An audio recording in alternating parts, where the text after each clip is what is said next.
코로나19에 대한 조사가 착수되면서 중국이 위기에 직면하게 되었습니다. 지금까지 제기된 소송의 손해배상액 규모만 해도 3경 2032조 원에 달합니다. 이는 2018년 기준 중국 GDP의 2배에 조금 못 미치는 어마어마한 규모입니다. 미국뿐 아니라 전세계 국가들은 코로나19의 기원을 명명백백하게 따져 손해배상을 청구하겠다는 입장이라서 중국의 위기는 심화될 것으로 보입니다. 세계보건기구 전문가팀은 코로나19의 기원을 밝히기 위해 중국을 방문해 우한 등지에서 조사활동을 벌이기로 했습니다. 그동안 코로나로 인한 피해를 수습하기에 급급했으나 백신 접종이 시작되었고 보다 명확한 바이러스의 실체를 파악하기 위해 조사를 진행하기로 했는데요. WHO 조사단은 코로나19에 대한 책임 규명이 아니라 기원을 밝혀내는 것이라며 코로나19가 처음 보고된 우한, 화난, 도매시장을 거점으로 우한에서 시작하지만 어디든 방문할 수 있다는 입장입니다. 중국은 코로나19 발발 이후 바이러스의 기원이 자국이 아닐 수 있다고 주장해왔습니다. 지난 3월 중국 외교부 대변인은 지난해 10월 우한 세계 군인 체육대회에 왔던 미군 병사에게서 코로나19가 유입됐다고 말했고, 지난 6월에는 노르웨이산 수입 연어에서 코로나19가 검출됐다며 바이러스가 식품이나 식품 포장지를 통해 중국으로 들어왔다고 밝히기도 했습니다.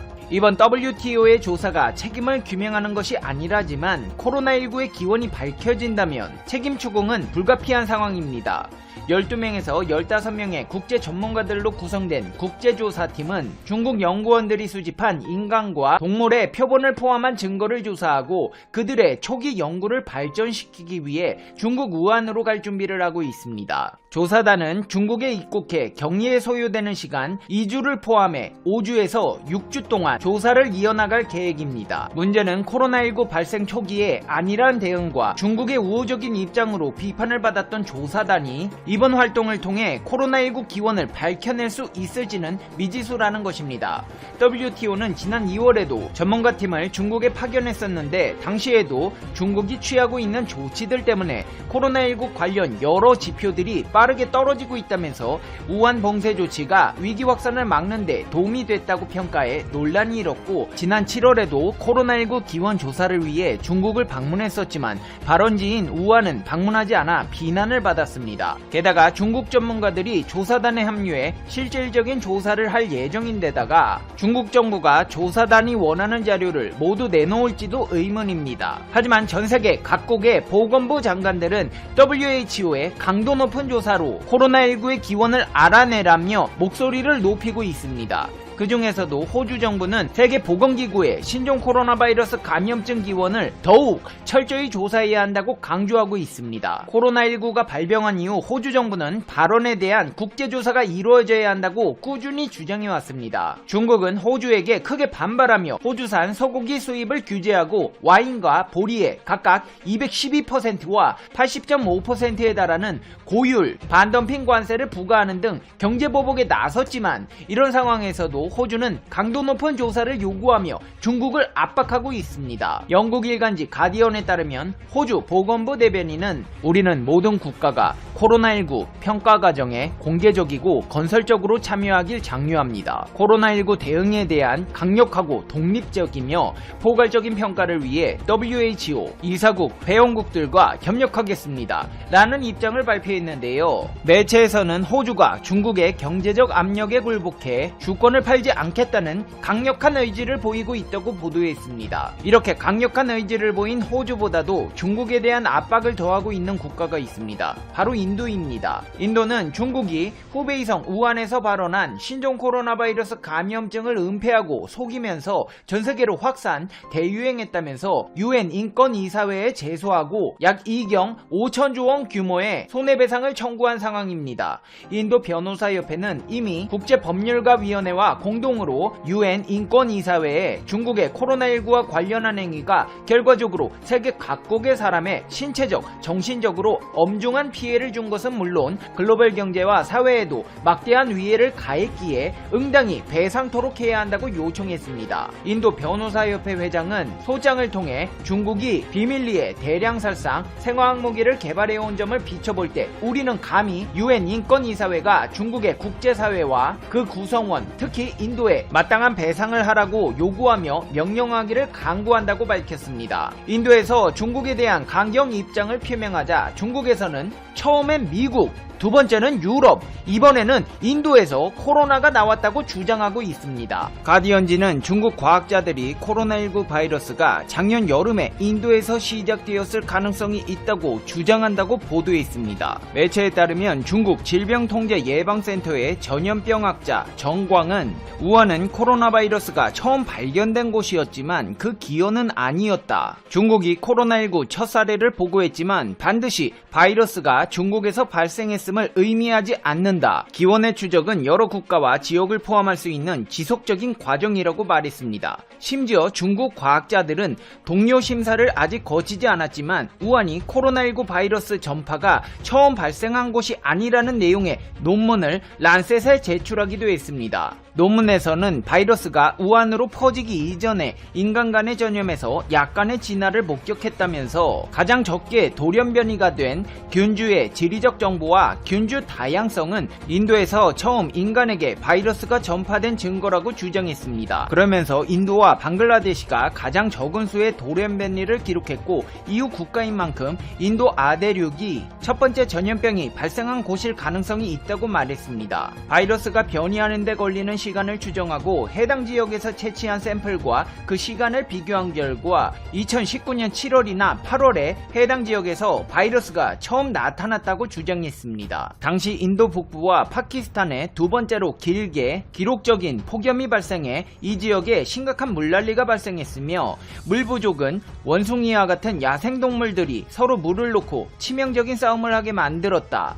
사람과 야생동물이 상호작용을 할 수 있는 기회를 확실히 늘렸을 것이라고 했습니다. 전문가들은 이런 주장들에 신빙성이 없다고 봤습니다. 세계보건기구의 보건비상사태 프로그램 책임자 마이클 라이언은 이러한 주장에 매우 추측적인 일이라며 인간의 사건이 발생한 곳에서 조사를 시작하는 것은 공중보건 관점에서 명확하다. 가장 확실해 보이는 것은 질병의 최초 기록 사례가 중국에서 발생했다는 것이며 따라서 바이러스가 중국에서 발생했을 가능성이 가장 높다고 밝혔습니다. 호주와 인도에서 중국을 압박하고 있지만 중국의 가장 큰 부담으로 다가오고 있는 국가는 미국입니다. 최근 미국 언론에서는 충격적인 폭로를 내놨는데요. 미국 CNN 방송은 중국 질병예방통제센터 연구자료를 인용해 신종 코로나 바이러스 감염증이 발생한 중국 후베이성 우한 지역의 감염자 수가 공식 통계의 10배에 달하는 50만 명일 가능성이 있다는 보도를 내놨습니다.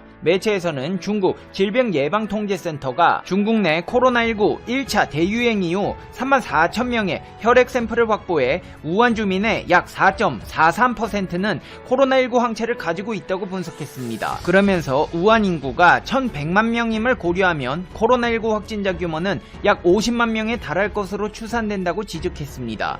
우한 보건당국이 공식적으로 발표한 지역 내 코로나19 감염자 수는 5만 354명입니다. 실제 확진자는 공식 통계의 10배에 달할 수 있다는 의미입니다. CNN에서는 익명의 중국 의료 종사자가 제보한 후베이성 질병통제예방센터의 내부 문건을 인용해 우한 보건당국이 집계한 확진 사망자 수를 중국 중앙정부가 축소했고 우한 보건당국은 장비가 열악해 실제 피해 규모를 정확하게 파악하지 못했다고 보도했습니다. 하지만 중국 정부는 전세계 국가들의 압박에도 아랑곳 없이 자국의 코로나19 대처가 영웅적이었다고 자평하고 있습니다. 시진핑 중국 국가주석은 중국 CCTV 등 관영 매체가 총동원된 가운데 대국민 연설에서 신년 연설을 했는데요. 2020년은 극도로 평범하지 않은 한 해였다. 갑자기 나타난 코로나19에 직면해 우리는 인민과 생명을 최우선으로 하는 인류애로 끈질기게 전염병과 싸우는 서사시를 썼다. 평범함이 위대함을 만들고 영웅은 국민에게서 나온다. 위대한 조국과 인민, 자강불식의 민족 정신이 자랑스럽다.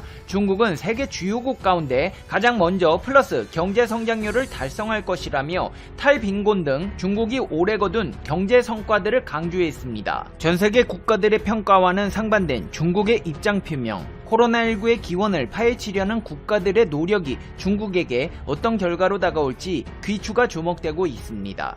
이제 페페TV의 결론입니다. Conclusion. 페페TV.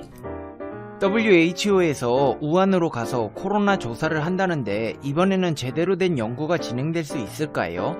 기원이 확실하게 나와야 백신과 치료제 연구에도 도움이 될 텐데 이미 2번의 조사에서 별다른 성과를 거두지 못한 상황이라 이번에는 제대로 된 조사가 진행되기를 바랍니다. 만약에 코로나19의 기원지를 알아내게 되고 해당 국가에 책임을 물어 손해배상을 보상받을 수 있다면 우리나라는 얼마를 받을 수 있을까요? 페페TV 시청자 여러분은 어떻게 독일 수도 베를린의 거리에 평화의 소녀상이 설치되어 있습니다. 이 평화의 소녀상은 코리아 협의회가 정의기억연대의 도움을 받아 설치한 것입니다. 그런데 일본이 베를린시에 소녀상을 철거하라고 압박을 가했습니다. 베를린은 일본의 요구에 따라 소녀상을 철거하겠다고 나섰죠. 하지만 각계의 반발이 폭발하자 결국 계획을 바꾸었습니다. 네, 평화의 소녀상을 철거하지 않고 그 자리에 계속 두기로 결정한 것입니다. 지난 13일 베를린은 보도자료를 내고 논란이 있는 평화의 소녀상이 그대로 있을 것이라는 공식적인 입장을 밝혔습니다. 물론 상황이 100% 끝난 것은 아닙니다. 일본이 계속해서 시비를 걸어올 것이기 때문입니다. 또한 소녀상과 관련된 결정은 법원으로 옮겨진 상황입니다. 베를린시는 법원이 소녀상에 대한 기본적인 평가를 내릴 때까지 아무런 결정도 내리지 않겠다고 했습니다.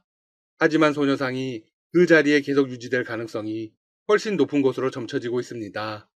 독일 내 민간단체인 코리아 협의회가 구청의 허가를 얻어 독일의 공공장소에 처음으로 소녀상을 설치한 건 지난달 28일입니다. 하지만 나흘에 만인 지난 7일 구청은 14일까지 자진 철거하지 않으면 소녀상을 강제로 뜯어내겠다고 코리아 협의회에 통보했습니다. 독일 미테구청이 이런 결정을 내린 이유는 무엇일까요? 네, 일본의 전방위적인 외교전 때문입니다. 일본의 모테기 외무상은 독일 정부에 직접 전화를 걸어서 강력하게 항의한 것으로 알려졌습니다. 이는 일본 현지 언론들이 직접 공개한 것입니다.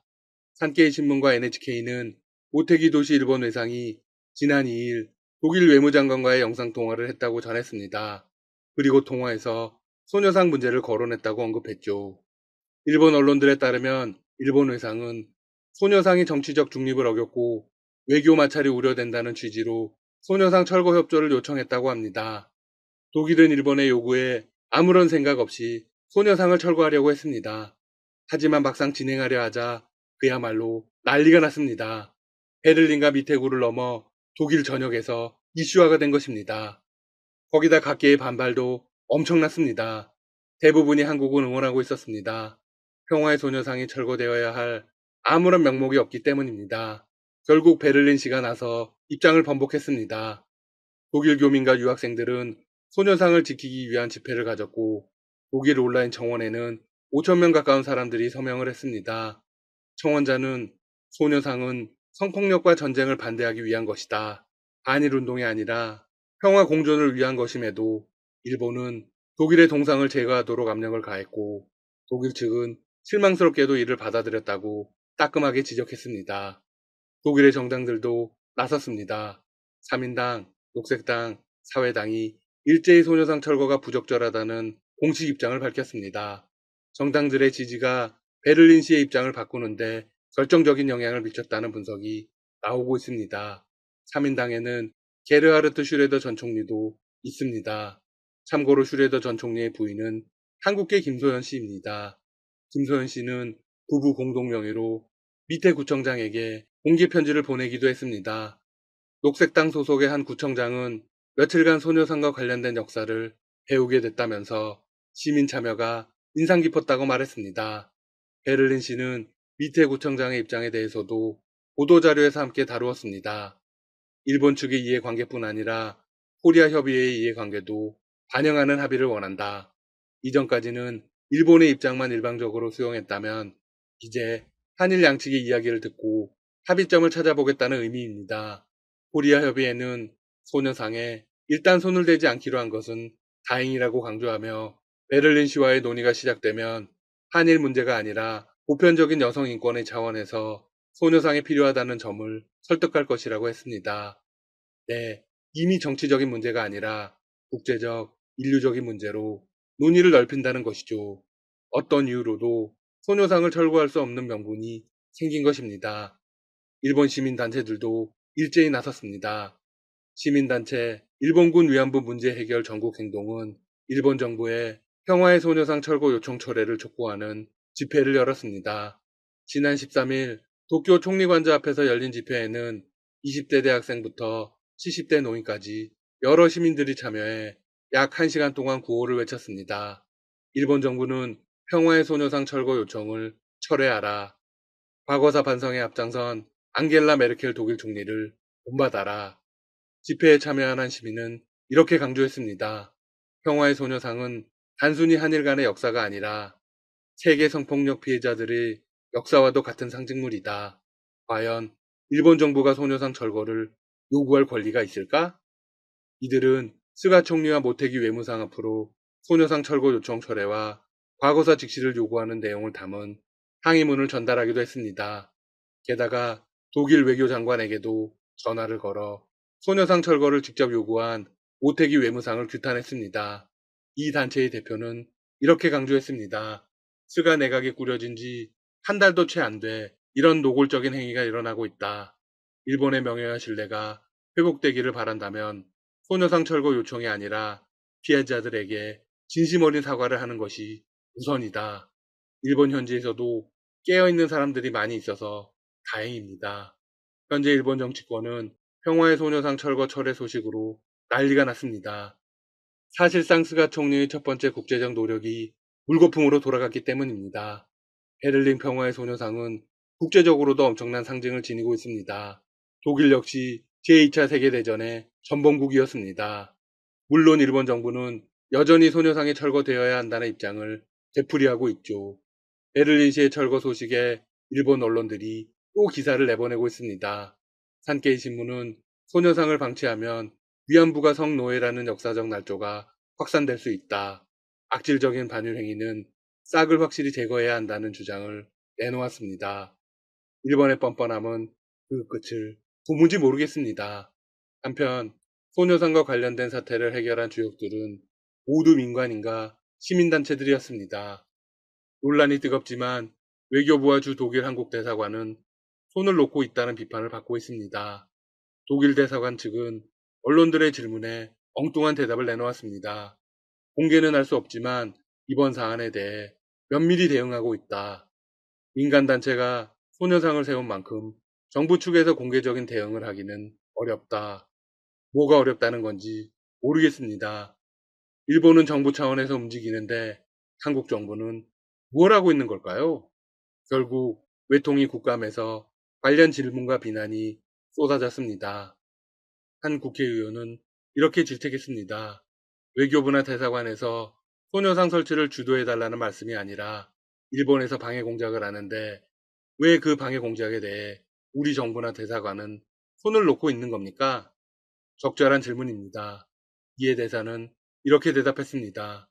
주재국과 마찰이 생길 수 있어 정부가 앞에서 선도하거나 그런 자세는 아닌 것이 정부의 지시로 이해하고 있습니다. 역시나 동일한 형태의 답변을 내놓았습니다. 정부가 개입하지 않겠다는 식의 답변이 나오자 논란이 더 커졌습니다. 그러자 대사는 마지막에 이런 발언을 했습니다. 일본이 계속해서 소녀상 철거를 시도한다면 우리도 정부 차원에서 적극적으로 대응하는 방안을 강구하겠습니다. 일본이 또 도발하면 대응하겠다는 건데요. 베를린 평화의 소녀상을 반드시 지킬 수 있도록 정부가 적극 나서야 합니다. 지금이 바로 그때입니다. 지금까지 닥터시사TV였습니다. 여러분 시청해주셔서 감사합니다. 구독과 좋아요 부탁드립니다.